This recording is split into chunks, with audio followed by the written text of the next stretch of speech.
Hi, this is the voice, Michael Chavello. You're listening to the Premium Oddscast, hosted by leading MMA oddsmaker Nick Kalikas, fight scientist and author of Fightnomics Reed Kuhn, and MMA journalist Brian Hemminger. The absolute best UFC betting info, picks, statistics, and analysis from the most respected authority in mixed martial arts betting, MMAOddsBreaker.com. Welcome to the Premium Oddscast, presented by BetDSI. I'm Brian Hemminger, joined today by leading mixed martial arts oddsmaker Nick Kalikas to break down this Saturday's UFC Fight Night 128 event, which takes place in Atlantic City, New Jersey. If you're unfamiliar with our format, Nick and I will break down the fight card from top to bottom, providing extensive analysis and a pick for each fight after doing our film study for the event. Looking back at our last event, we had no premium bets for UFC on Fox 29, but we did go 2-0 for plus 2.25 units on our free bets on John Moraga and a parlay of Muslim Salikov with Israel Adesanya. Back to the present, UFC Fight Night 128 features a 13-fight card in total and will be aired on UFC Fight Pass and Fox Sports 1 this Saturday night. Let's dive right in. Now, kicking things off on Fight Pass is a welterweight contest between Tony Martin, who is 12-4, and Keita Nakamura, who is 33-8-2 with one no contest. Now, Nick, where did this fight open, and how has the public shifted things so far? Martin opens minus 175, the comeback on Nakamura plus 135. Now looking over at our sponsored sportsbook, betdsi.eu. Currently at BetDSI, it's Martin minus 265, the comeback on Nakamura is at plus 215. So line margins have tightened up a little bit, more action coming in Tony Martin's way. Not really that surprised. I mean, this should be a good fight for Martin if he fights smart, his cardio lasts, and he is moving up to welterweight, so I think not cutting weight should actually help his conditioning, and he's improved on that end. I got to give him credit. I mean, that was one of the worst parts about Tony Martin's game, in my opinion, was his conditioning, and then of course his chin and his IQ at times. But it seems like he's hitting his groove as of late. I know he's coming off a split decision loss to Aubin Mercier, which was a pretty good fight and a respectable loss. I mean, needless to say, especially off how Mercier looked in his last fight. But before that, he rattled off some really good wins over Johnny Case, Alex White. So he's definitely improved his overall skill set, his conditioning, even his fight IQ. I think everything about Martin's game has gotten better, which is a good thing because the guy is definitely a talented fighter. So at welterweight, I don't think he's going to be undersized at all. I mean, he's still fairly tall. He's going to fill out his frame nicely at 170 pounds. He's not going to, I think, be the weaker man here, so it should be interesting, even though Nakamura is a fairly strong guy at welterweight in his own right.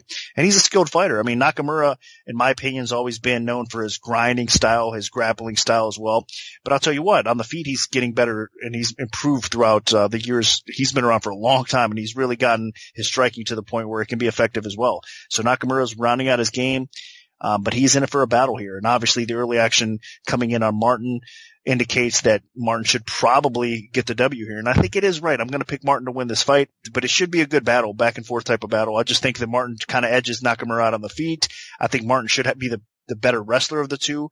The only issue I have is maybe Martin making a mistake on the floor if Nakamura is able to take his back or in a transition or something of that nature. I can see Nakamura maybe ending it that way. So I don't necessarily agree quite where the number is right now. I think we need to give Nakamura a little bit more respect than the current line indicates, but at the same time, it's hard for me to pick Nakamura in this spot as well. So my pick is Tony Martin. I think he edges out Nakamura and gets the W here.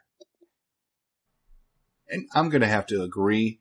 Tony Martin moving up to welterweight, I don't think that'll be too much of an issue for him.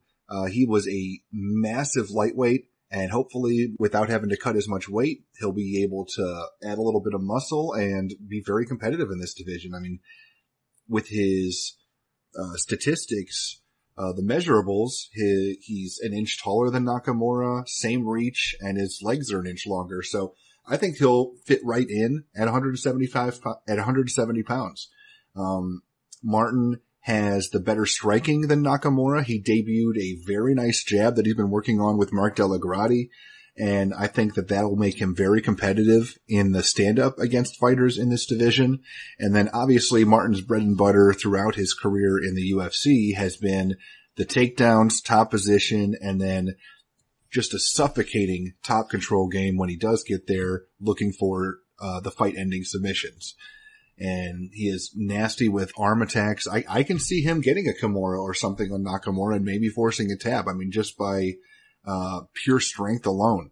But the bread and butter for this fight with Tony Martin is probably going to be the jab. If he can really just keep pumping that jab in Nakamura's face, he's going to have some success. Nakamura is a decent enough striker, but Martin should be able to keep him at bay with the jab, and that could set up some power strikes, and then obviously it could set up takedowns. Nakamura is much better when he's offensively grappling than when he's off of his back. So I think Tony Martin should be in pretty good shape here. My other big issue is Martin does have a history of cardio issues, although he hasn't been nearly as bad with them in recent fights. But if he does slow down, Nakamura can pounce on that. We've seen Nakamura pick up some late finishes in fights. So Martin will have to be on his game the entire fight, especially if this does go to decision. So my pick's going to be Martin, but just hopefully he does not slow down. And I think that he does have a pretty good welterweight debut here. Now dropping down to the bantamweight division, we have Merab Dvalishvili, who is 7-3, taking on Ricky Simone, who is 10-1. Now, Nick, what's the MMA oddsmaker's perspective on this one? Simone opens minus 245, Dvalishvili at plus 175. Line margins have tightened up and it's dropped. Right now it's Simone minus 165, the comeback on Dvalishvili at plus 135 over at BetDSI. So the opening number at plus 175 was definitely off. I think the people that hopped on that price and it dropped down to where it is now, plus 135, I think you guys are probably on the right track, at least where the value was. This should be a good fight. It's going to be a competitive fight. Simone, you got to give the guy a lot of respect. I mean, if you look at his background, the guy has been fighting against decent competition throughout his career, outside of the UFC as well, obviously. This is his official UFC debut, but he did fight on the Contender Series, Dana White's Contender Series against Freelo, and he got a win there. It was a close competitive fight, but he deserved to get that nod there. And then, of course, fighting Cummins in LFA not long ago, Cummins, a UFC vet, he could really realistically still be on the roster. I mean, the guy had success in the UFC, so that was a solid win for him as well. Even dating all the way back to his 2016 loss in Titan 37, he was actually dominating that fight. He was winning that fight and then got caught and choked out quickly. So even his lone loss in the last few years that's on his resume here was a pretty good performance by him. He was looking good in that fight before he got clipped and then choked out. So Simone is legit. He's got that wrestling background. He can take people down. He can control the tempo of the fight. His striking, he's got fast hands. You know, he's able to move in and out quickly as well. He's got some accuracy. He's got a little bit of power in his hands. He's got a jiu-jitsu game. So Simone is a very, very talented guy in the bantamweight division. A nice addition to the roster. And again, he's facing a guy in Dvalishvili here that is going to be a very tough out as well. In my opinion, Dvalishvili won his first UFC debut fight against Sains. It was a close fight. I thought it should have went to him, but it was close enough where the judges, you could make a case, I guess, for either guy in a way. But again, I would have definitely scored for Dvalishvili in that fight. I think his pressure, the grinding style that he has, his wrestling is very impressive because Sains is not an easy guy to take down and manhandle like Dvalishvili did. So that's a big indicator there, what kind of power and what kind of grinding style this guy has. He has a really good jiu-jitsu game to go along with it. And then on the feet, he's a little sloppy at times, a little aggressive and unorthodox at times, but he can be effective. He's got some power. You have to respect that as well. So he goes 110 miles an hour. He comes at you nonstop. And I think that kind of pressure is going to be tough for Simone to handle. Now, Simone is a very talented fighter. He'll adapt, and he'll challenge Dvalishvili throughout the whole fight. But I think what we're going to see here is just a back and forth battle. Simone is probably going to be the cleaner striker, maybe landing the cleaner shots, but Dvalishvili is going to be the one pushing the pace, grinding him out a little bit more, maybe gets a takedown or two along the way, and just kind of controls the tempo of the fight. So I think this fight probably does hit the scorecards, and if it does, I see Dvalishvili winning and getting his first official W in the UFC. Should be a war, should be a battle. I'm looking forward to this fight. I'm glad they kind of matched it this way because it should be a barn burner. So the pick is Dvalishvili to get the W here. This is a bit of a tricky fight because we're never sure which Ricky Simone is going to show up. When he fought on the Tuesday Night Contender Series, I mean, it was not that impressive a performance. I mean, they didn't call him back right away, but then he goes outside the UFC and picks up a couple wins, one over a UFC veteran in Chico Camus, and then he looked absolutely dominant in his last performance, just crushing his opponent, defending his belt. So I think if that version of Ricky Simone shows up, then he's got a pretty good shot of winning this fight. But if the Ricky Simone shows up that got the split decision on the Tuesday Night Contender Series, or even the one that beat Camus, because in that fight, I mean, Simone slowed down drastically. I can see him having some trouble here. I mean, Dvalishvili is a lot better than he showed in the UFC debut. I mean, even in that debut, he looked pretty good. He got some takedowns against a very strong grappler, and just ended up losing a close competitive fight. And against Simone, if Dvalishvili can get the takedowns, he's going to be in really good shape. If he can't, then I can see Simone having some success on the feet and potentially winning. So this fight will boil down to Simone's conditioning and Dvalishvili's takedowns, and if he can do something with those takedowns, because, you know, it's not just a given that you're going to win a round if you just get a takedown and don't do anything with it. Dvalishvili was surprisingly ineffective with ground and pound in his last fight, so I'm a little concerned about that, but I think that he's going to be a little bit more aggressive this time around. So I think Dvalishvili is a little upset at himself that he ended up losing his UFC debut, and I think that this time around he's going to be more aggressive, and I think that he'll be just able to outmuscle and outwork Simone with that grappling and wear him out a little bit. So my pick is going to be Dvalishvili. Now moving on to the main event of the Fight Pass prelims, we have Leslie Smith, who is 10-7-1, taking on Aspen Ladd, who is 6-0. Now, Nick, where did this fight open, and how has the public shifted things so far? Ladd opened minus 265, the comeback on Smith plus 185. Another spot where the line plummeted. Right now it's Ladd minus 150, the comeback on Smith is plus 120. So needless to say, early action came in an underdog on Leslie Smith, and line margins have tightened up, of course, as well. Now, there will be some action coming back in Ladd's way, so we might see the line climb back up a little bit, because Ladd is obviously the prospect, the undefeated fighter coming in here at 135 pounds, the more popular fighter, the more marketable fighter. Leslie Smith has been a warrior throughout her career. I mean, she's always been a very solid fighter, very tough out. You know what she brings to the table. I mean, she always comes to fight. She puts a lot of pressure on her opponent. She has a solid wrestling base in a lot of ways. She can get put on her back and controlled by other wrestlers, of course. Not easy to hold her there. And then she has jiu-jitsu. She doesn't use it often, but obviously she's a Gracie-trained fighter as well, so she has jiu-jitsu in her back pocket as well. But her style is in your face, push, just put the hands on you, clinch up with you, drop some knees, whatever she could do to just win the fight. She's relentless in that aspect. And that's what's going to make her a tough fight for Ladd here as well. And that's why all the people early on were gobbling up that plus money, from plus 185 all the way down now, like I said, to plus 120.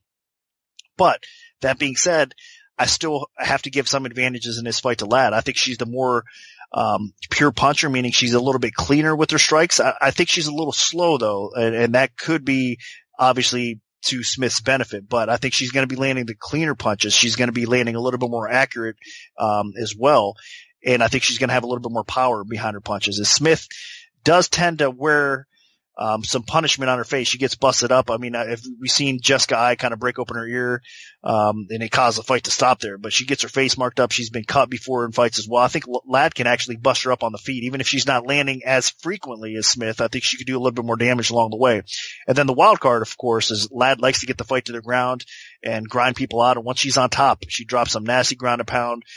She looks to finish you, really. I mean, if it's a submission, if it's ground and pound, it's position, whatever the case may be, she's a finisher. And most of it takes place on the ground with Ladd. So if she gets top position on Leslie Smith, she's going to have to work on keeping her there and then dropping some punishment as well. I think she's going to be able to do some of that. So for me, again, I understand where the early action came in at plus 185, but where it stands now, I'm still leaning towards Ladd. I think that she is the better fighter here overall. She's going to be a little bit cleaner. She's going to be a little bit more effective. Now, if it hits the scorecards, it's going to be a close one. And the state of MMA judging, as we always say, you never know which way they're going to go. So I see it being a split decision type of fight, but I still lean a little bit more towards Ladd. I think, she's just the better fighter. And in my opinion, the UFC's kind of setting Leslie Smith up for the kill here. Now, will it work? Not really sure, because this is a winnable fight for Smith if she fights right and she pushes that pace. I could see her pulling it off on the cards. But I still think that the UFC's kind of floating her in here to get beat and get a respectable win for Ladd's resume here. And I think it probably works out that way. So my pick is Ladd. I think she's just going to be a little bit better than Smith in this fight. And I'm going to disagree here. I just think that Aspen Ladd, I was not very impressed in her UFC debut. I mean, she took on Pudilova, and Pudilova put the pressure on her in the first round and was actually able to win the first round against her. Now, obviously, Ladd settled in, got a takedown, and then dominated Pudilova on the ground, picked up a TKO victory in the second round. In the second round, she looked pretty good. But will she be able to do that against Leslie Smith? And I'm not quite convinced. Smith is going to be the longer, taller fighter. She's the much more active striker. So on the feet, Ladd is a little bit slow and plodding, and she's susceptible to a fighter that throws at a high rate like Smith and puts a lot of pressure on you like Smith does.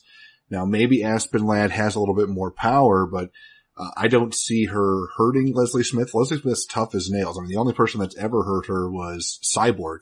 And I mean, Cyborg hurts everybody if she really wants to. So, on the feet, I think Leslie Smith doesn't just beat Aspen Ladd, but she could dominate her. Now clearly Aspen Ladd's biggest strength is getting fights to the floor, getting top position, getting ground and pound in, and looking for the finish. If that happens, I can see, Ladd having some success. Smith doesn't have the most amazing takedown defense at 62%.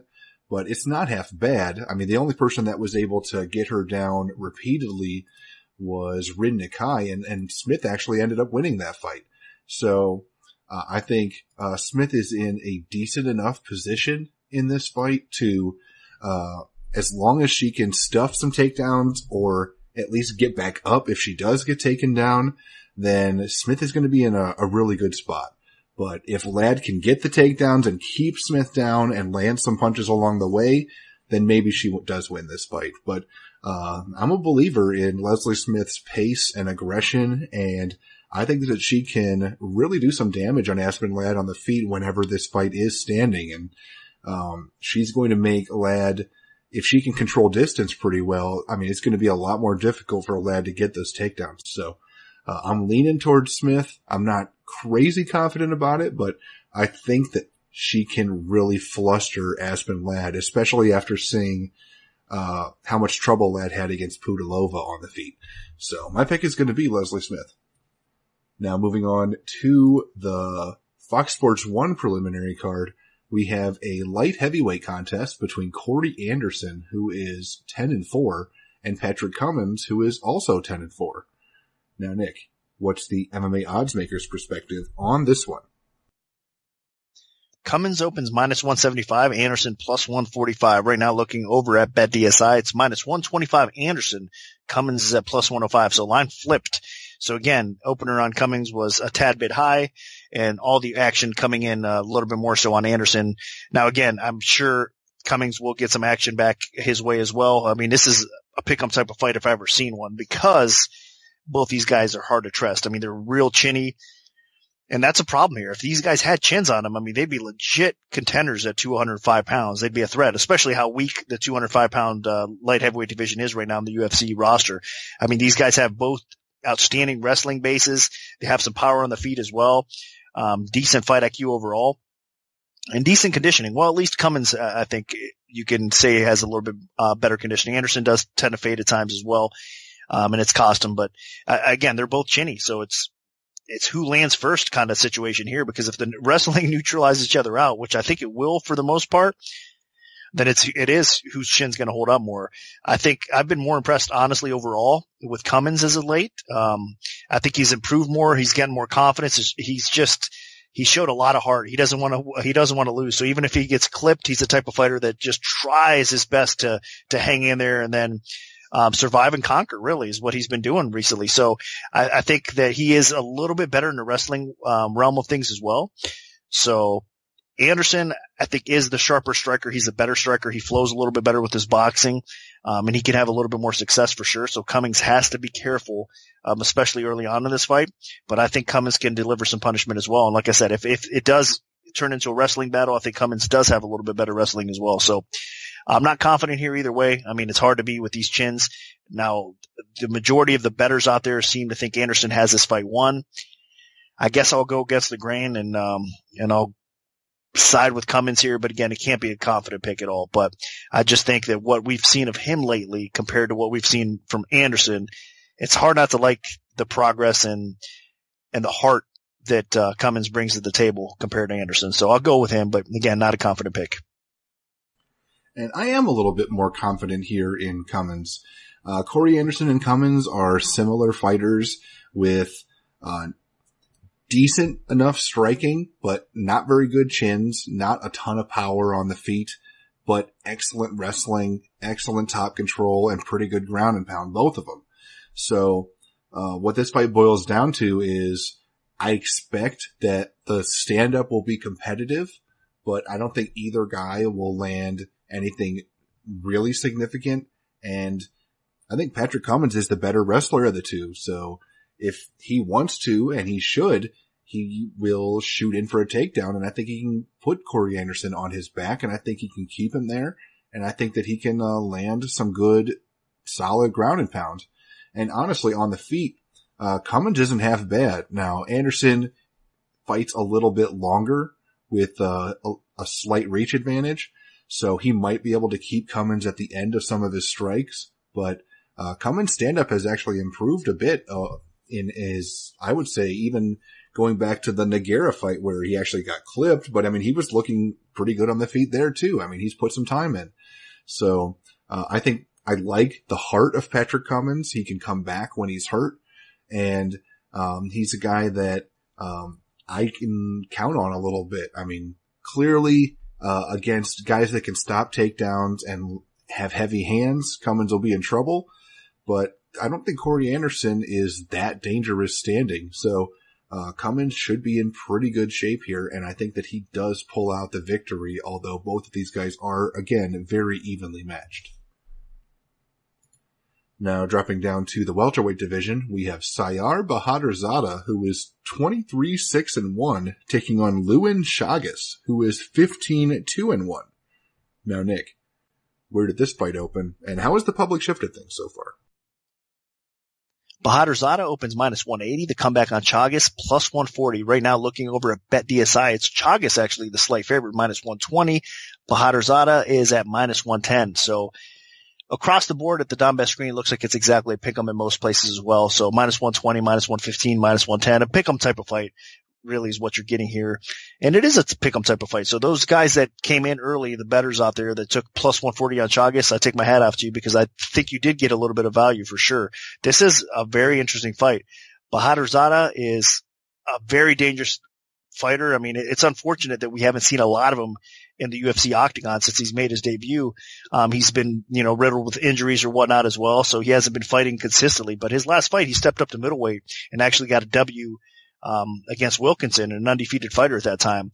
But more of a grappling based fighter, of course, but Bahadurzada is just such a dangerous fighter. He's got decent takedown defense overall, and he's got bricks in his hands. I mean, the guy has devastating punching power. He's aggressive. He's relentless. He's got that killer instinct. And he goes for it. So he is definitely one of the most dangerous guys that you, can face in the welterweight division. And he's been, like I said, we just haven't had a lot of that opportunity to see him perform. And the guys that he's lost against thus far, in his UFC career have been able to put him on the ground and just kind of grind him out and control him a little bit more. Well, this isn't really Chagas' typical game plan. So Bahadurzada could definitely have a little bit of success because he should get a guy that's willing to stand and bang with him. But that might cost him because Bahadurzada is now 34 years old. Chagas is 10 years younger. And Bahadurzada is actually the type of fighter that's taken a lot of punishment throughout his career. I mean, he's had injuries that I just stated. That's what's keeping him from fighting consistently. And he's the type of fighter that's so tough that he just absorbs the punishment. So I think at age 34, fighting a young gun like Chagas that has a lot of punching power as well, you got to be careful here. And I think that he needs to definitely defend, and his defense has to be better than it normally is in this situation fighting Chagas. Getting into Chagas a little bit more, I'll tell you what, the guy, again, for 24 years old, he's a young gun. He's made some waves in the UFC thus far. He's had a little bit of a roller coaster ride overall, because I'm saying that, I mean, he had a pretty impressive debut against Moraes. It ended up being a split draw. Backs it up though with a pretty good performance against Eric Silva, but then as the fight progressed, he got tired. He gassed out, and Eric Silva took advantage and choked him out, which is a little bit surprising. I thought he was actually going to win that fight. But then he rebounded well against Wallhead, and Wallhead has definitely always been a pretty dangerous striker, a solid striker, and he was able to hurt Wallhead and get him out of there by submission.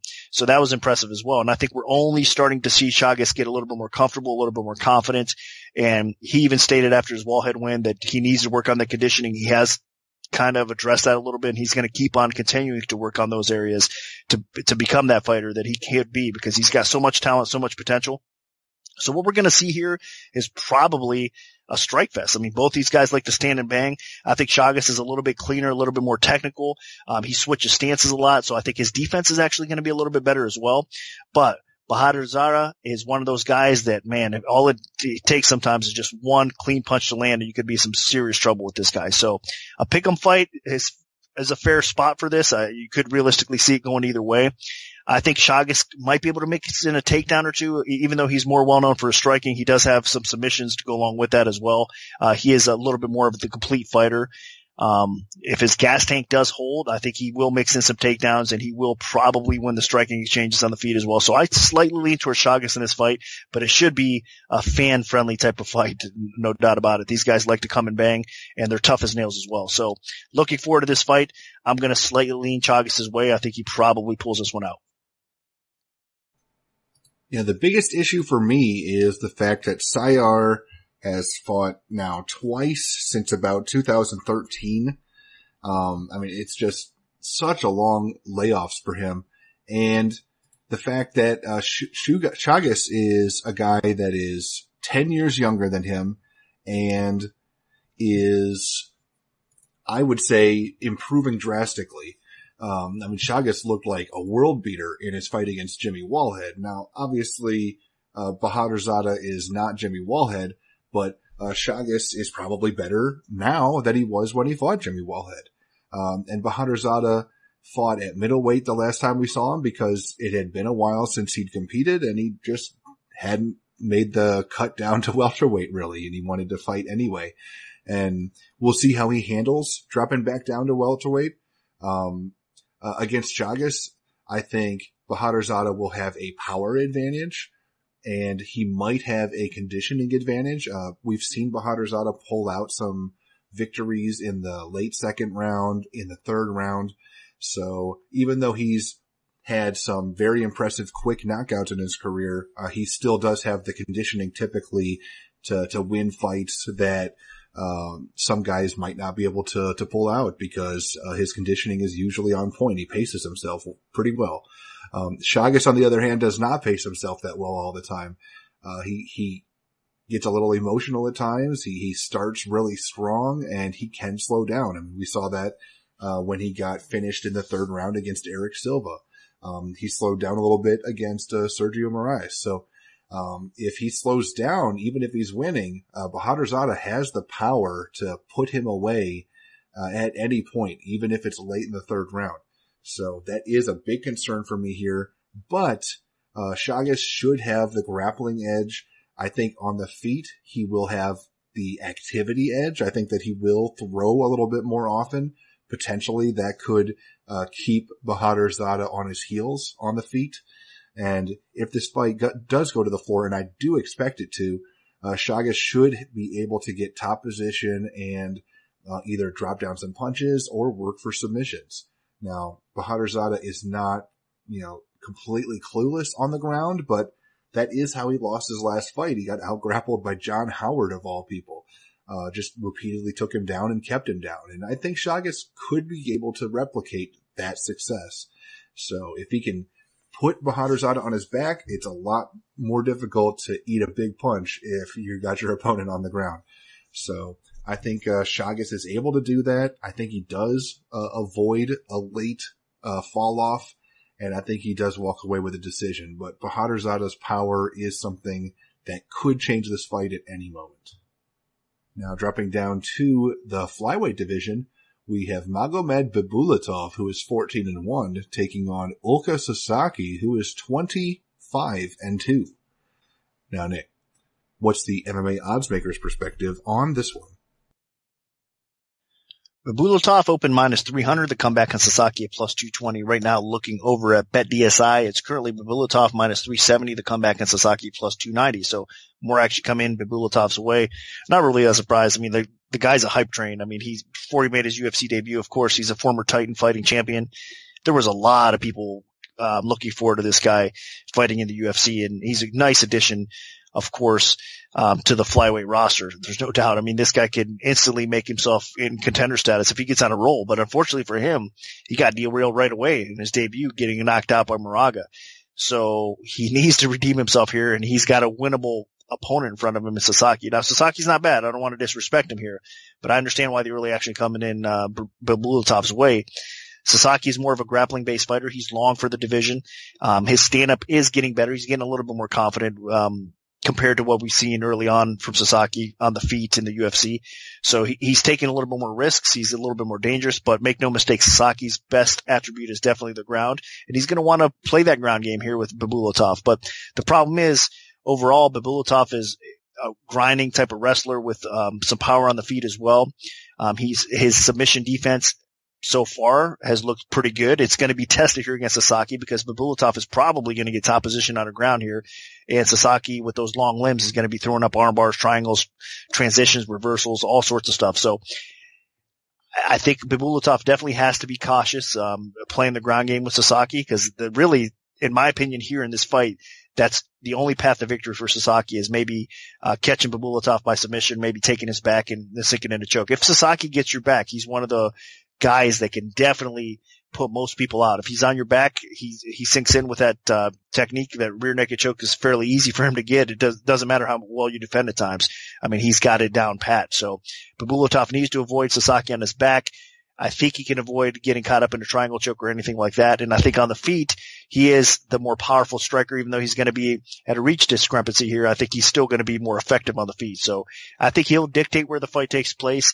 He's a solid favorite for a reason, and I think he probably comes through and gets back on track and then hopefully strings together a few wins before we consider him a title contender and you know, he earns that spot. So we'll see where he goes from here, but I do think Bulletov comes away with the W here.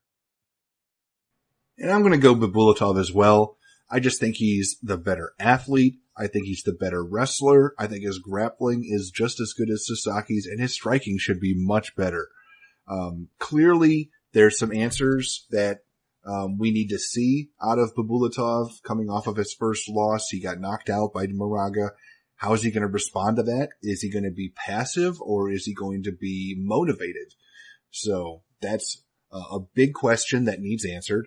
And on the ground, Sasaki, while he does not have the wrestling that Bulletov does, he does have just that crazy length that he can, find opportunities for submissions.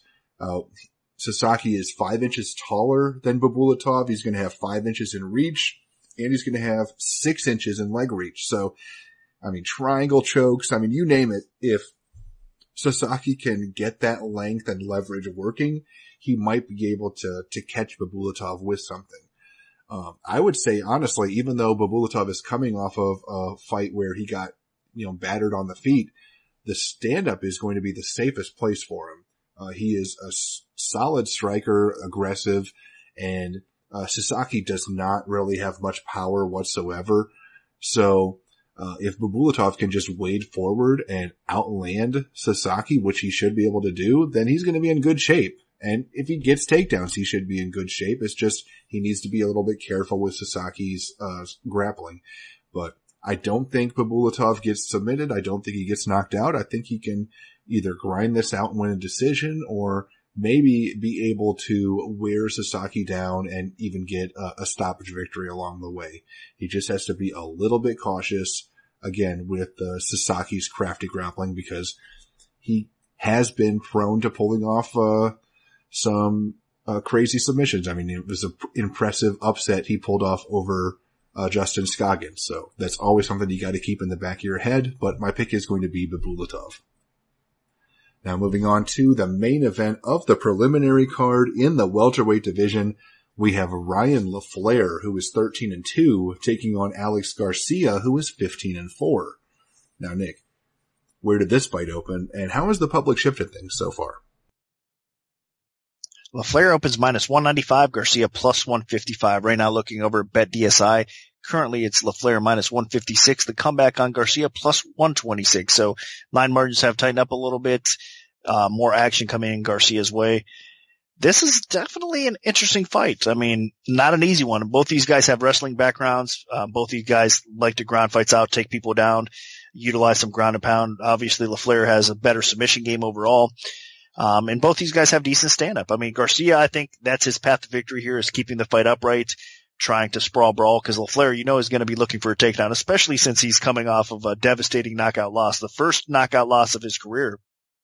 So it's going to be interesting to see if he's gun shy on the feet here, especially with an explosive, powerful fighter like Garcia here. Now, it is LaFlare's first knockout loss, but he has been clipped in past fights and he's been rocked, and his chin has been a little bit sketchy, even though, like I said, he finally suffered his first knockout loss. So that's one thing to kind of keep an eye out on, because LaFlare he's a warrior. He's a great fighter. I think he's underrated. He's one of the better fighters at 170 pounds, especially if his chin holds, and it typically does. I mean, he's able to grind people out. His stand-up game, he's got some decent kicking, to go along with some solid boxing as well. And he's got some power on the feet. He's a tad bit slow, especially in this matchup compared to Garcia. I think that's where Garcia is going to have the advantages, is his speed, his boxing, and he does throw, with some serious intent. He's going to throw with power. And especially now that LaFlare's coming off this knockout loss, Garcia is going to be looking to test that chin for sure. And make no mistake though, Garcia has a suspect chin in his own right. He's been knocked out a couple times, in the past before as well. He's been rocked and wobbled in more fights than that as well. So it's kind of another situation where you got the battle of the chins and a lot of similar skill sets that are matching up against each other here, with both guys being wrestlers and all the things that I just stated. So to me, it's going to come down to whether LaFlare can survive and not get clipped by the speedy punches and powerful punches of Garcia. If he can, he probably ends up controlling and out grinding Garcia along the way. I think if this fight hits the ground, it's LaFlare getting top position, and he's just a slicker grappler overall than Garcia. So I think LaFlare, his conditioning overall is a little bit better as well. Garcia has had some cardio issues in the past that have hindered him. It seems like he is getting a little bit better. He's another one of these cases that through hard work, through confidence, everything, they know their weaknesses and it has improved in that area. But still, I mean, this is the type of fight that's going to really test his cardio, because LaFlare is going to be looking to grind him out.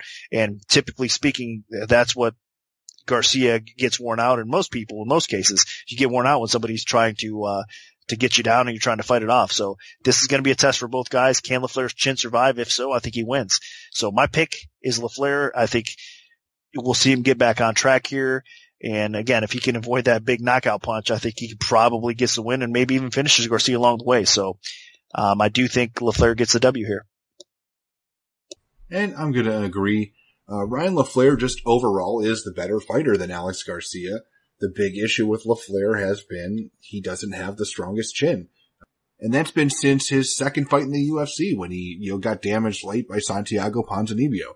So, that's always been something LaFlare has to be cautious of. It caught up to him in that last fight when he got, knocked out in the second round by, Alex Oliveira. So, I'm definitely concerned about that, because Alex Garcia hits just as hard, if not harder, than Oliveira.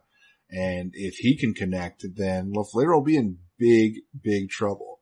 That being said, LaFlare has excellent takedowns. He is a competent striker, a better overall striker than Garcia. Garcia more just wings his punches. And LaFlare has much better conditioning. So as long as LaFlare can protect that chin, then I think he's going to be in pretty good shape. Garcia has pretty good takedowns himself, but I don't think he'll be able to consistently shoot in for a double leg and then not, and even if he gets the LaFlare down, I don't think he keeps him down. And I think that that'll be very taxing on Garcia's conditioning. And, with him, it's just like he has that meter where, it's just slowly draining throughout the fight. And I would say if Garcia has not knocked out LaFlare by the midway point of the second round, he's not going to, and he's going to lose a decision. So, my pick is going to be Ryan LaFlare. I think he survives Garcia's power, and I think that he at least wins a decision, if not gets a late stoppage. Now, moving on to the main card on Fox Sports 1, we have a lightweight contest between Jim Miller, who is 28-11 with 1 no contest, and Dan Hooker, who is 16-7. Now, Nick, what's the MMA oddsmaker's perspective on this one? Hooker minus 270. The comeback Miller plus 190. That was the opener. Right now looking over at betdsi.eu. It is currently with Hooker at minus 355. The comeback on Miller plus 275. So needless to say, action coming in Hooker's way. I'll tell you what, man, he's looked really good. I do get why people are jumping on the Hooker bandwagon here. Since he's moved up to 155 pounds, I mean, this is one of those reverse cases that, going up a weight class has benefited him greatly. I mean, the guys look really good. Now, his last loss at featherweight was obviously to Jason Knight. And then that fight, I'm going to mention this early, he lost a fight, a lot of it, because Jason Knight was able to take him down and control him a little bit there. But since he bumped up the lightweight, I mean, he didn't have to face that. He hasn't had to face it with Ross Pearson. Ross Pearson, as we all know, is more of a striking-based fighter. Diakase, last time, his last win, that he choked him out, late in that fight. I mean, he's not really known for his takedown game. He's more of a striking-based fighter as well. So there's a test here for Hooker at lightweight, because Miller, even though he's kind of a shell of himself, he's not the prime Miller that was once a lightweight contender and pretty much was always ranked in the top 5 of the division. Obviously, through the years, Miller, with his health issues, everything that we've stated, he's on the decline. He's 34 years old, and in fight years, he's way beyond that. Even though he's put on a nice little run, and it looks like he kind of rejuvenated his career a little bit, you still don't see quite the grinder, the stylistic fighter that he once was. I mean, he's definitely taken a step back from that. I mean, I think Miller at one point was one of the better wrestlers in the weight class, and he needs to do that. He needs to kind of go back to that wrestling-based style against Hooker. Hooker's going to have a lot of advantages here on the feet. He's going to have the length. He's going to have the power. He's definitely the better striker, even though Miller's not bad. I mean, he does have some nice boxing. He has a nice body kick he can throw at you as well. So Miller is capable, for being a wrestling, grappling-based fighter, of holding his own on the feet in most cases. But here again, with the disadvantages being that reach, and Hooker's the better striker, the cleaner striker in this spot here, I think Miller's not going to want to play that game. And especially with his chin not getting any better, not getting any younger, and Hooker being on the momentum, everything being on confidence on point right now for Hooker, I think that's a dangerous spot for Miller. So I am going to pick Hooker to win. I think that he is probably going to outpoint Miller, but a glaring issue here to me is that Hooker is only 1-5 in his career when it hits the scorecards. And if Miller implements a wrestle heavy attack here, even if Hooker is able to sprawl brawl and stuff some of the takedowns, if Miller gets a few, Miller's a great grappler. I think he can out grapple Hooker on the ground here. So that's why I don't necessarily agree with where the line currently is. I think it's a tad bit too high.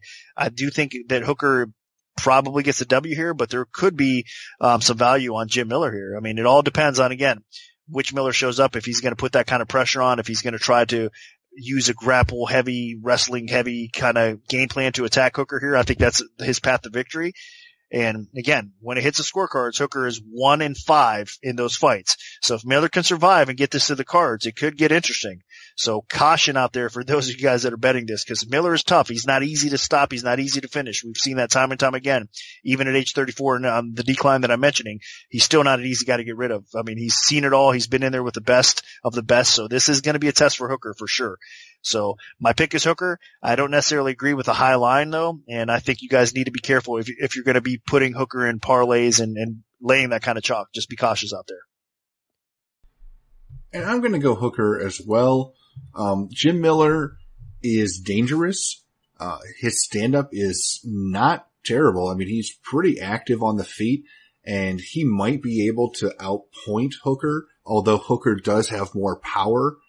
And on the ground, I would say Hooker is decent from top control, but Miller clearly has the wrestling edge and the grappling edge.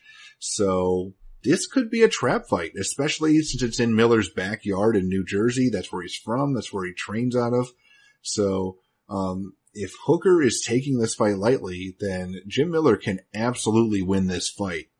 He has a very sneaky good jiu-jitsu game, great arm bars and leg locks if he wants to fall back to that. My main issue with Miller is, his durability isn't nearly what it once was. He can get hurt in fights and finished.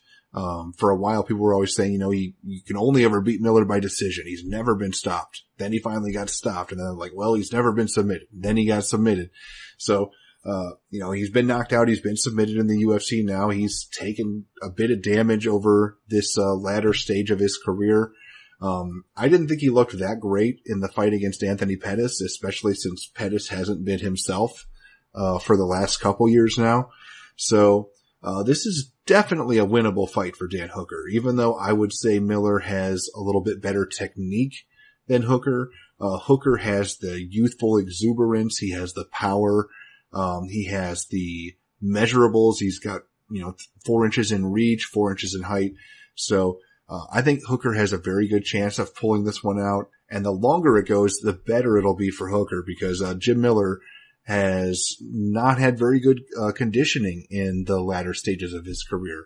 So we've seen him slow down in fights and potentially get finished late or give up opportunities for his opponent to take advantage of. So I think Dan Hooker can potentially get a late second round or third round stoppage in this fight, and he's going to be my pick. So I also, like Nick, don't agree with the exorbitant betting line in Hooker's favor, but I do think that he should win this fight. Now, dropping down to the bantamweight division, we have Aljamain Sterling, who is 14-3, taking on Brett Johns, who is 15-0. Now, Nick, where did this fight open, and how has the public shifted things so far? Johns opens minus 150, the comeback on Sterling plus 110, and right now looking over at BetDSI, it is currently Johns minus 117, Sterling minus 113. Looking across the market, though, it is exactly one of those spots that's a pick'em in most places as well. So minus 110, it looks like is the case either way. So exactly a pick'em fight market-wise, and basically a pick'em fight at DSI with a slight lean towards Johns. And Johns, again, did open the slight favorite here over Sterling. So that's some respect. We all know what kind of, hype and what kind of respect and what kind of potential Sterling has. I know he's coming off of a devastating loss for him. I mean, nobody expected Moraes to knock him out that quick. I guess it was like a minute into the first round when he fought Marlon Moraes in his last fight that he got knocked out. He just got caught with a brutal knee. So that's typically not Sterling. I mean, he doesn't have a suspect chin really. He has been wobbled in fights though before, so that is, his defense could be a little better, but at the same time, he's a pretty tough guy. And I mean, again, I don't want to say it was a lucky knee because that's what Moraes does. He's a great striker, but at the same time, I think, he's a little bit better than that indicates. So we got to kind of throw that out the window, and his matchup here against Johns is going to be completely different. Both these guys are very similar across the board. So I think a pick'em line is fair. I mean, to say the least, because both these guys have a grappling friendly style. They like to take the fight to the floor. They're capable of beating their opponents on the feet as well. I think for Sterling, the key to this fight for him is mixing in his kicks and just being a little bit more unorthodox like he normally is, using those angles and just kind of making life a little bit miserable for Johns with his unorthodox style on the feet. And then of course trying to get some takedowns and maybe grab Johns and take his back, something like that. I think that's the way Sterling's going to win this fight. For Johns, I think the path to victory here is actually putting Sterling on his back, getting top control, out grappling Sterling a little bit. I don't think that these guys can submit each other unless they take each other's backs. Outside of that, I think their sub defense is awesome. I mean, we haven't seen them in some serious trouble yet, and they've faced some solid competition throughout their careers. I know more so Sterling in the UFC or whatnot, but still, I think Johns has pretty good submission defense as well. So I don't expect these guys to submit each other. I think they kind of neutralize each other out in that aspect. But I do think that Johns has better boxing. He's the more person that's going to be pushing the pace a little bit more. He's the more likely fighter to be the aggressor here. I think his boxing is going to be landing a little bit more clean and a little bit more accurate and a little bit more consistent on Sterling as well. So in my opinion, Johns gets top position more often. Johns wins the stand-up battle because of his boxing is a little bit more clean and crisp and straight. So I do give some slight advantages to Johns in this fight, but it's not going to be an easy fight. This is definitely going to be the hardest fight of Johns' career for sure. And Sterling is going to be hungry here. I mean, he's looking to rebound and get back on track. That's a devastating loss. Like I said, he was kind of looking forward to potentially earning a title shot with rolling through a few wins here, and he got derailed. So he wants to get back on track here. So he's going to be hungry. He's going to be game. I just don't think it's going to be enough. I think Johns is the better fighter, and it probably shows here in this matchup. So competitive fight, but I'm leaning Johns. Yeah, these fighters are virtually identical with their measurements. I mean, both Brett Johns, Aljamain Sterling come in as grappling-centric fighters with 67 inches in height, both bantamweights, 71-inch reach, 39-inch leg reach. I mean, there's not going to be much advantage for either guy in terms of anything measurable. But in terms of their skills, I would say Brett Johns is the better overall boxer. I think he can put some pressure on Sterling on the feet. Sterling is a very unorthodox striker. I don't think he's that effective. And you do have to remember that he is coming off of a brutal knockout loss to Marlon Moraes. So that is something that has to be in the back of his head a little bit. And honestly, Brett Johns might be just as good of a grappler and wrestler as Sterling as well. So where's Sterling going to be able to win this fight? I mean, he has that unorthodox kicking game that might be able to score him some points. He might be able to out-grapple Johns. I mean, we're really not going to be able to know until we just see both of these guys on the canvas rolling around. And I hope that we do, because that's where this fight gets the most interesting. And I think it reminds me a little bit of Sterling against Caraway. Like, maybe Sterling can use his physical strength early and overpower Johns, but I can see Sterling tiring himself out a little bit and then Johns just taking over in this fight. So I'm not sure either guy could finish the other, but I think Brett Johns has what it takes to score points on the feet, and I think his conditioning is going to be solid enough. I think the aggression is going to be there, and combined with Sterling coming off of a just horrendous knockout loss, I think that this plays to Brett Johns' favor. He has a lot of confidence and momentum right now, and I think that he can pull off a decision victory. So Johns is going to be my pick. Now moving up to the middleweight division, we have David Branch, who is 21-4, taking on Thiago Santos, who is 17-5. Now, Nick, where did you open this fight, and how has the public shifted things so far? Santos opened -185. The comeback on Branch +145. Looking over at BetDSI right now, it is currently -210 for Santos, and Branch is +165. It was a little bit higher earlier today as well, so some action coming back in on Branch. But needless to say, the early action has been bet up with Santos opening a little bit lower of a favor. So more people like Santos. Man, I'll tell you what, the guy's a beast. I mean, I've underestimated this guy time and time again. He definitely earned my respect. I mean, that Anthony Smith TKO KO win, that body kick basically is what it wasn't even a crazy hard kick from Santos that ended up ending that fight. That's how much power this guy has, especially with his kicks.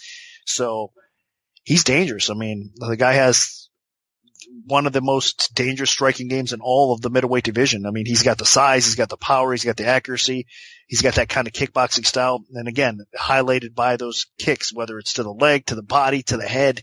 He is dangerous when he throws those suckers, but he does have some flaws, and the main one being the ground for sure. And he's been defeated that way before. He makes some mistakes on the ground. It's not easy to get him there, though. He's definitely put the work in, and he's gotten his takedown defense to the point where it's not easy to control him. He's so big and strong, and he's getting more technical in his takedown defense, so it's not easy to put him to the ground.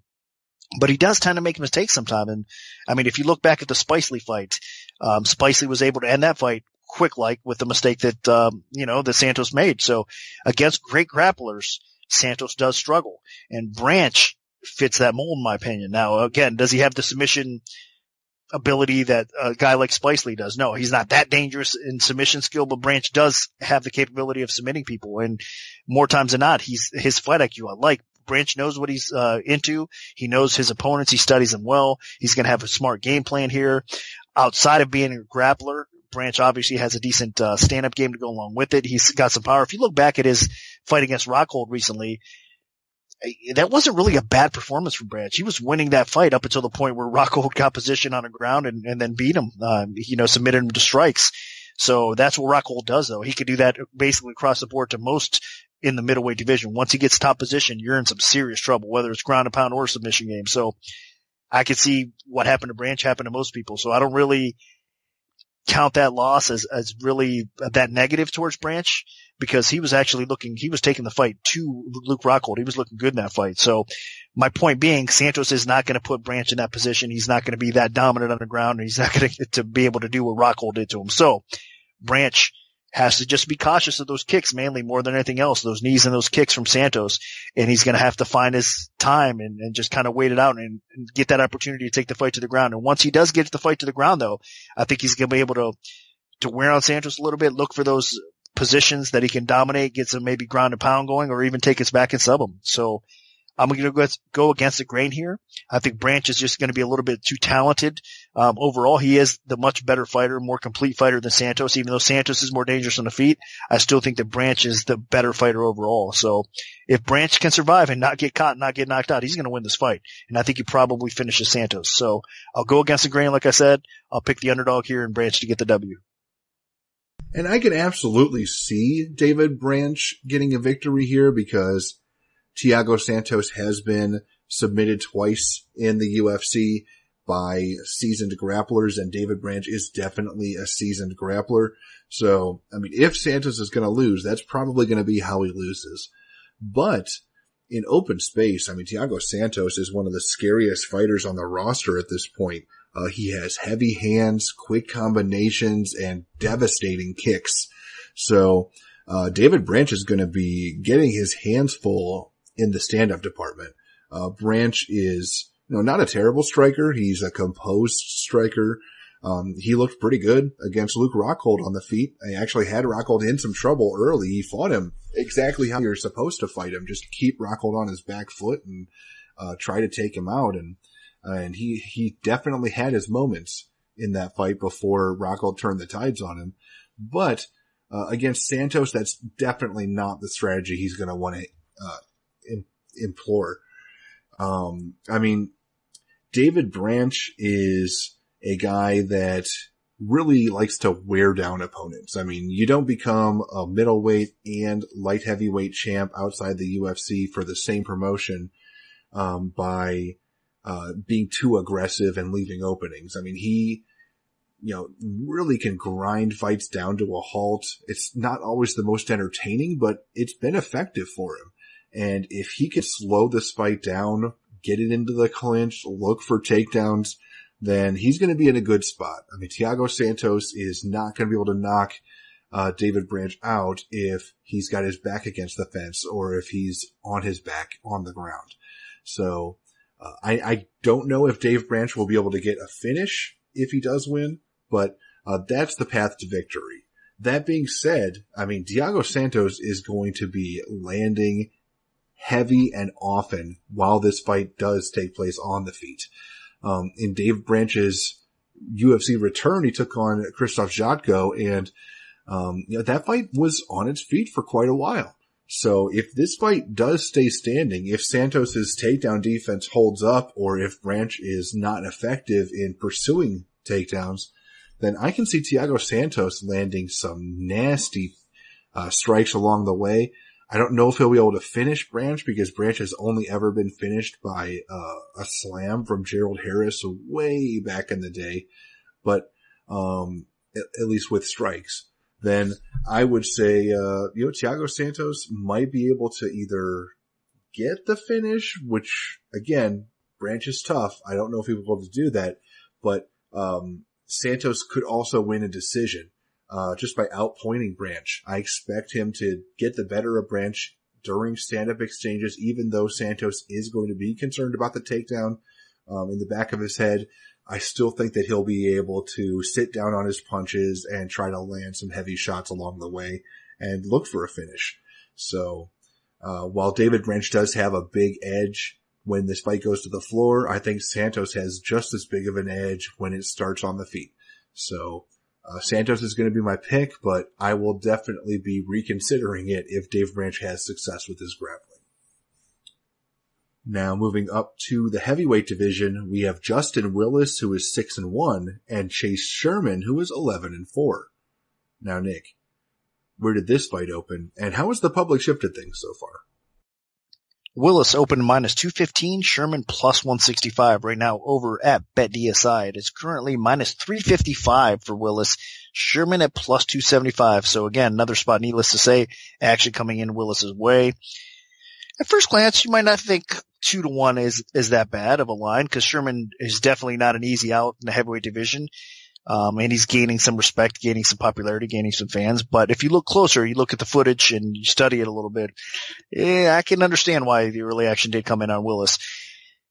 He's just the better athlete in this spot. He's just a better striker in this spot. He's the better wrestler in this spot. So his athleticism, his speed, and his hands are going to do some damage probably against Sherman here in this spot. So Sherman is coming off of a knockout loss. And he's facing a guy that hits even harder than Abdurakhimov, which got him out of there, in his last fight. So this is a dangerous fight for Sherman. I think Sherman can have success, and I think Willis, honestly, Justin Willis is a tad bit overrated. But stylistically, this is a great fight for him. Sherman is dangerous. He's got some power on the feet, of course. The ground, we haven't really seen Sherman play out on the ground too much. I mean, he's got good takedown defense, so he's been able to keep it upright. Offensively, he doesn't really look for that much either. He'd rather stand and bang, mix up his kicks and his strikes, his punches, and do some damage that way. And if Willis isn't cautious and he doesn't respect him, he could get caught himself. I mean, that's not out of the question. Willis is still raw, in my opinion, even though he's looked better and he's looking good. Again, I think he's a little bit overhyped, but styles make fights, and this stylistic matchup for Willis is definitely a good one. I think even though he's going to be, as far as height, he's going to be the shorter fighter, but pure reach is actually about the same. I think they're both about 78 inches. So I think Willis, even though he's going to be the shorter fighter here, he's going to have no issues closing that gap, getting inside, and just probably putting Sherman's lights out. So Willis, I've been impressed with him so far. I think if he can continue to get better and the UFC matches him up correctly, I think Willis could, in the heavyweight division, make a run. I mean, we could see this guy ranked potentially and picking off some of the better fighters in the UFC heavyweight roster. So we'll see where Willis goes with his career, but this is definitely a good stepping stone for him to get where he wants to be. And I think Willis does win this fight, and probably by knockout. Chase Sherman is an exciting fighter, but I wouldn't say that he is the most effective fighter in the UFC heavyweight division. Sherman, basically when he steps in there against a guy that deserves to be ranked in the top 15, that's when Sherman runs into some trouble. He took on Shamil Abdurakhimov in his last fight, and he got knocked out. He took on Walt Harris, he got knocked out. He took on Justin Ledet, he lost a one-sided decision. So Sherman does beat the guys that he's supposed to beat, but against Justin Willis, I think Willis is going to be the bigger guy. He's going to be the better athlete. I think Willis has a little bit more power in his hands, and Willis should be the better takedown artist if he does want to get this fight to the floor. So while Sherman is going to be aggressive and be looking to land some hands on the feet when it does stay standing, I think that he'll just be at a disadvantage just about everywhere. And unless he can really slow Willis down and hurt him on the feet, then I think that this is going to be a bit of a one-sided matchup. I just think Justin Willis has a lot more potential than Sherman. And I mean, he's already off to a good start with a 2-0 run to begin his UFC career. And this is the right step at this point. And, Sherman is a bit of a gatekeeper towards, top 15 fighters. And I think that, Justin Willis has the potential to be a top 15 guy. And if you're going to be a top 15 guy, you need to be able to take out Chase Sherman. And I think Willis can. Now, moving on to the co-main event of the evening in the featherweight division, we have Frankie Edgar, who is 21-6-1, taking on Cub Swanson, who is 25-8, and this is a rematch. Now, Nick, what's the MMA oddsmaker's perspective on this one? Edgar opens minus 230. The comeback on Swanson plus 170. Right now, over at BetDSI, the current line is minus 210 for Edgar. The comeback on Swanson plus 165. So line margins have tightened up a little bit, and a little bit more actually coming in Swanson's way. My question is why? Why have the rematch? I mean, it wasn't like Edgar struggled in the first fight. I know Swanson is definitely a respectable opponent. People like watching him fight, and maybe coming off of the devastating knockout loss that Edgar just suffered a month ago, a little bit over a month ago, about a month and a half ago. That's a crazy thing here. Ortega knocked Edgar out about a month and a half ago. Edgar's right back in there. I get it. I understand. These guys, a lot of time when they do a quick turnaround after a devastating knockout loss, they just want to erase that loss. Not necessarily to the opponent that just gave it to them, but they want to get back on track. They want to get that winning feel back. So I get it. This is in New Jersey as well. I understand, but I think it's too much too soon. That's the question mark, and that's a hesitation for me here in this fight. Outside of that, I mean, stylistically, this is a tough matchup for Swanson. I mean, Edgar proved that the first time around. He was able to finish Swanson late in that fight, but outside of that, he was able to get some takedowns. I believe he was over 50%. He went like 7 out of 13 takedowns, the first go round in that fight. So the ground was a key to victory for Edgar in that fight.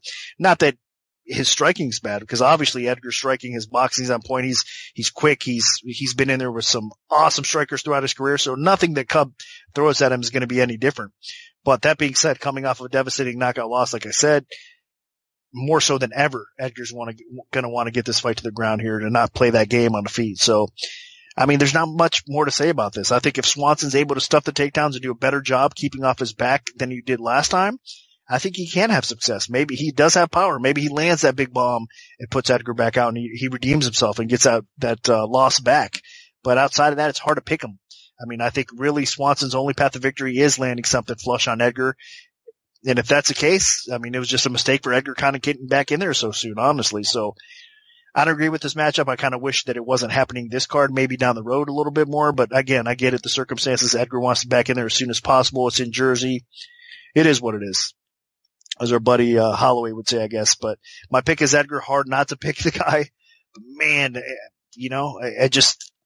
I feel like it's just too much too soon for Edgar to get back in there. So hopefully he comes away with this victory and unscathed, and he lives to fight another day type of thing. I don't want to see Edgar get that much more punishment throughout his career. The guy's been in so many great wars. It'd just be sad to see Edgar start suffering these knockout losses back to back to back. So hopefully that's not the case here and he gets the W. So my pick is Edgar to win. The last time these two men fought, I mean, it was not even close. Edgar was just in full-on wrestling mode. He repeatedly put Cub Swanson on his back, wore him down with ground and pound, and eventually found an opening for a submission. So I think this fight will be very similar. On the feet, Swanson's always going to have a chance, especially with Edgar coming off of the first stoppage knockout loss of his career, and Swanson having some heavy hands, and the fact that he is so tenacious and willing to put himself in crazy situations on the feet. But if Frankie Edgar's smart, I mean, he goes to what's tried and true here. He has great wrestling in the division. Swanson does not pose much of a threat off of his back, as we've seen, and Swanson can be submitted. We've seen him get submitted by Ortega. We've seen him get submitted earlier in his UFC run by Lamas. So, and then before we also saw him get finished by Edgar. So this isn't a 5-round fight. It's a 3-round fight. And I think the finish will be less likely unless it's Swanson hurting Edgar on the feet. But I do think that Edgar can get this fight to the floor and at least win a one-sided unanimous decision. So my pick is going to be Edgar, but I am a little concerned about the quick turnaround coming off of the devastating loss that knocked him out of the title contention. Now this brings us to the main event of the evening in the lightweight division. We have Edson Barboza, who is 19-5, taking on Kevin Lee, who is 16-4. Now, Nick, where did this fight open, and how has the public shifted things so far? Barboza opened -135, Lee -105. The line has flipped right now looking over at BetDSI. It is currently Lee -145, the comeback on Barboza +115. So again, more action coming in Lee's way. I get it. This is a tough fight. I mean, it's a pick'em fight in my opinion as well. And line indicating that it's leaning a little bit more towards Lee's way. Mainly because of the dominant grappling that Lee has, obviously. I mean, he's got some power on the feet. We know that, but he doesn't want to play that game with Barboza. I know Barboza has a bit of a suspect chin. That's been one of his issues, throughout his career. Even the sub losses that he's had have been due to getting clipped, rocked, and then subbed. So Barboza's definitely chinny, but as of late, that chin hasn't been as much of an issue, it seems. So that's good. I mean, you hate to see somebody with that much talent offensively in the striking realm, you know, have a bad chin or whatnot, because it's not good for anybody. I mean, it's not good for us to watch somebody with that much talent get put out like he has in the past. But that being said, it's not like he's horrible defensively. I'm not saying that, but he has been tested with that chin, and it hasn't been a good thing. Now, you could say the same thing about Lee, though, as well. In my opinion, Lee's been chinny. I mean, he got knocked out by a grappler before. So now Lee's chin has held up again since then, but he has been rocked in different fights as well. And this is going to be one of the best strikers that Lee's ever faced in Barboza, with the devastating leg kicks, with the pinpoint accuracy, with that devastating timing on that jump knee that Barboza has. Lee has to be very careful, but the people betting Lee are coming in because they know Lee is one of the best grapplers, one of the best wrestlers, one of the most dominant ground fighters at 155 pounds. Outside of Khabib, I mean, Lee is definitely top of the food chain when it comes to lightweight division and the grappling aspect of things, for sure. Now, again, Lee does have some power on the feet as well, but make no mistake, he's going to want to come in here and test Barboza's takedown defense, get the fight to the ground, take his back, and try to either pound him out with the dominant top control, or get under that chin and sink in that rear naked choke and put him out. If Lee gets your back and he starts to get that rear naked choke going, man, I'll tell you what, it's hard to fend him off. So, I mean, you can ask Chiesa that. And of course, I mean, that's controversial, but that being said, Lee gets your back, it's pretty much a wrap. So Barboza wants to avoid that. And typically speaking, outside of the Khabib fight for Barboza as well, I mean, everybody's failed to really dominate Barboza on the ground. So if you're able to get Barboza to the ground, he basically finds his way back up to the feet. So you can't keep him there again, other than Khabib. So I think Lee might have some success doing that. I mean, outside of Khabib, he might be the other guy that's able to control and possibly have some success if he doesn't get the sub with Barboza on the ground. But part of me doesn't think that's going to happen. I think that Barboza is going to be able to fend off the takedown attempts, or if he does get taken down, bounce back up to his feet, cage walk, and get back to the feet and gets where he wants to be. And on the feet, Barboza is definitely the better striker. So this is another one that I could go back and forth on all day and make a case for either guy. I think if Lee's able to get the fight to the ground and implement his game plan, obviously he'll take his back, he could sub and finish Barboza. But I think if Barboza is able to sprawl, brawl, keep this fight upright, he's going to knock Lee out. So I'll go against the grain, against the action that's coming in. I'll go back towards Barboza. I'm hoping that he's able to keep the fight upright, and we see a beautiful performance, highlight reel type of knockout possibly coming from Barboza again as well. I mean, the guy's had an awesome career. He's one of the best highlight reels that UFC's had as far as striking goes on the whole roster. I mean, the guy's something special definitely on the feet. So hopefully it shows here. I have a lot of respect for Lee as well, but I just think Barboza probably catches Lee and puts him out in this fight. So my pick is Barboza to pull off the slight upset win. This fight is just a unique stylistic matchup, striker versus grappler. Similar to Barboza's last fight against Khabib, where He needed to stay upright and land heavy strikes on the feet and just fight off of his back foot and just do some damage and try to put his opponent away before he got taken down. Now, against Kevin Lee, Barboza is going to be in a bit of a different situation. He's facing somebody that has a much worse chin than Khabib. So if Barboza can sit down on a good strike, I think he can hurt Lee and put him away. I mean, we saw Lee get finished off of a jab earlier in his career when he was, standing and trading and, getting a little too confident in his stand-up. But since then, Lee has been extremely aggressive, looking to get fights to the floor. He has tenacious top control, and he looks to just brutalize his opponents on the ground and just try to take them out as quick as possible. He doesn't waste a lot of time. So, you go back, and since that stoppage loss on the feet, Kevin Lee gets a first round knockout, a second round submission, first round submission. I mean, he does not waste time.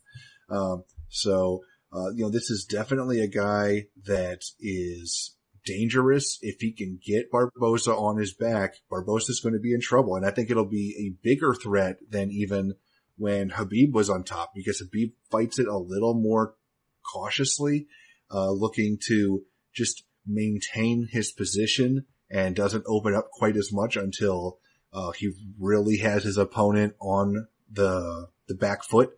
So I think if Barboza can do that damage early and keep Lee off of him, then there's a good chance that Barboza knocks out Lee. But if Lee is able to get inside and dump Barboza on his back, then there's a decent chance that Lee finishes Barboza. So I don't think this fight goes to decision. Absolutely not.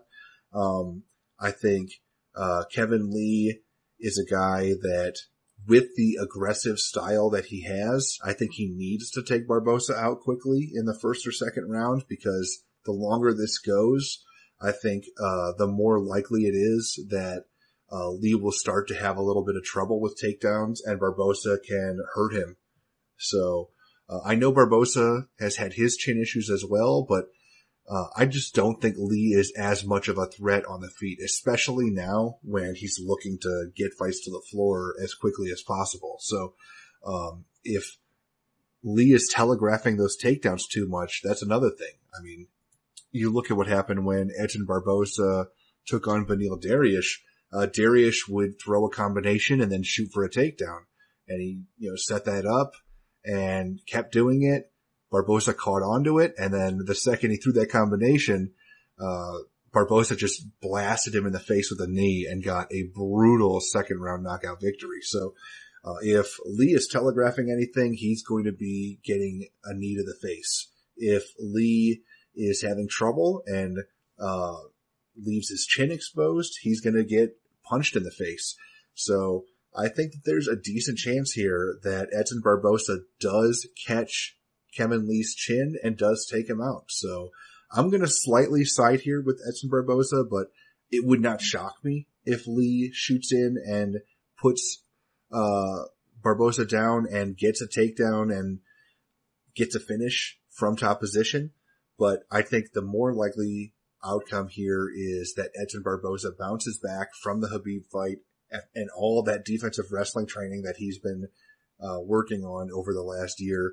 And I do think that he connects with Lee's chin and earns a stoppage victory. So Edgar Barboza will be my pick.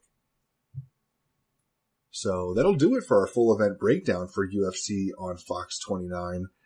Now, if we have a free play to give out, make sure to follow at MMAOB Premium on Twitter, because that's where we'll post them first. We can also notify you of our free bets via email alert if you prefer that method. Just send an email to picks@MMAOddsBreaker.com and we'll add you to our free bet mailing list. Special thanks to BetDSI. Good luck, everyone, and hopefully the betting gods are on your side this week.